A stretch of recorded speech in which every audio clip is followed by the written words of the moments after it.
हाथी दाउसा धुची चाषी मुंडे चड़क कथारे अच्छी चाषी हसिले देश हसिब किंतु जेतेबेले चाषी कांदुची से कहब काहाकू।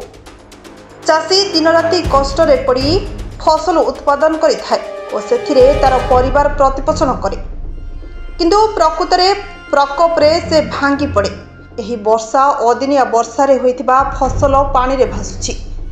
एहीपरि स्थले जंगली हाथी धान खाइबा पई चाष जमी को जाउछंती, जेतिकी खाउछंती सेतिकी नष्ट करूछंती और सेथिरे पुणी हाथी पल ग्रामर घर गुड़ाक भांगी देउछंती। एहीपरि घटना प्रत्येक दिन देखा मिलुछि उत्तर घुमुसर और दक्षिण घुमुसर बनखंड अंचल। गत राति मुजागढ़ पंचायतर गुंडरीबाड़ी ग्राम में हाथीपल चाष जमी पशि फसल नष्ट करने सह किछि घर भांगी। ग्रामवासी दाबी सत्वे जंगल विभाग तरफ कौन सुरक्षा किंबा सचेतनता फल केतेबेले केउ जीवन चलीज तो केतेबेले कहा घर द्वार भांगुछि। तेणु एठी देखिबार बाकी रहिला केबे निद भांगिब वन विभाग ना कोन नीलमाधव प्रधान गुंडरीबाड़ी कौन है सब कौन है बोले गत किछि दिन हला मिनिमम 15 दिन हम एक बणुआ हाथीपल आसी गाँव में बहुत उपद्रव कर।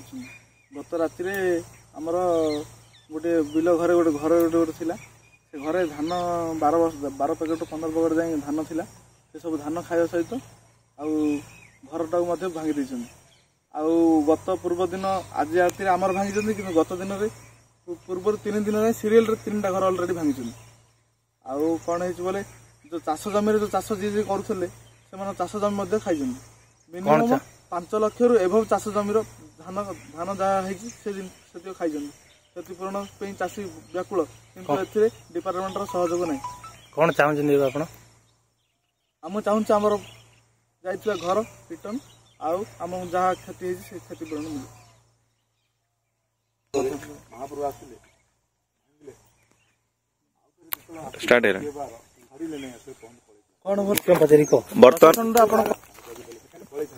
बर्तमान आप कौन चाहते कौन करागले ठीक जिनसा हम कौन बोले जहाँ किंतु आगामी दिन में कौन सी लोक असुविधा न हो जहाँ तो धन संपत्ति नष्ट किंतु हाथी जो अटाकिंग मोड रे लोक मृत्युवरण करदे।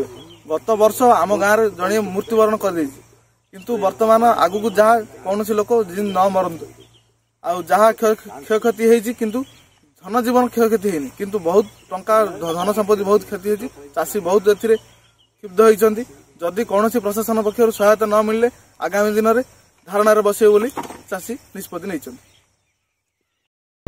गंजाम भंजनगर सुनील कुमार गौड़ रिपोर्ट ना ओडिशा।